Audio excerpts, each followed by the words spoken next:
And I want to talk about two things. One is a partial credit guarantee that was provided for BINA.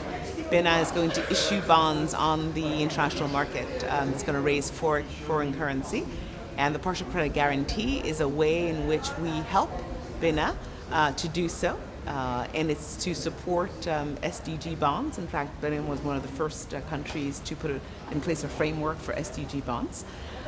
And we're very proud to use this particular instrument because it is something that we often don't get to publicize very much. So if there are other takers out there, we certainly want to help you with this. The second thing is the climate action window. You may have heard that the CAW was established for the 16th replenishment of the African Development Fund, which closed in December of last year. It's innovative in the sense that it is a way in which countries that are interested on a voluntary basis, donor countries, can put funding aside to the CAW. And this helps in three areas. So first of all, it is for dealing with climate effects. It's for adaptation, 75%. It's for mitigation, and it's for also technical assistance. We found that ADF countries, in fact countries in general in Africa, need a lot more money for adaptation than mitigation. And we certainly thank the four countries that have provided funding thus far, which are the UK, Germany, the Netherlands, and Switzerland. So, and we hope that others will come on board.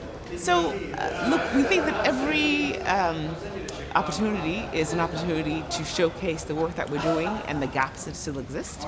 Of course, we're dealing with the questions of climate change, where we know there's a significant gap between the funding that's required to stave off the worst effects of climate change, of course, and also prepare countries. But I think that having a platform as this, and certainly having in place what we call the chief optimist for Africa, who's President Adesina, to continuously shine a spotlight on this and to talk about what can be done, and then to go to action, because I think talking is one thing, action is another. So we certainly want help from all of our countries. So the annual meetings, first of all, it's my first time in Egypt, and I want to thank our host. This is an amazing country, what we've seen thus far.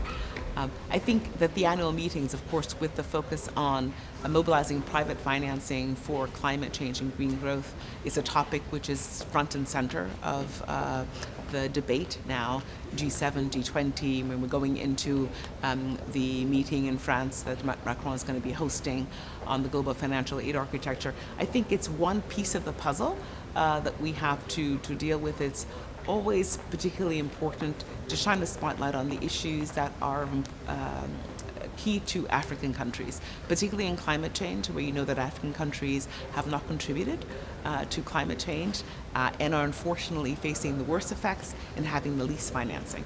So I think that those are the things that the annual meetings will shine a spotlight on.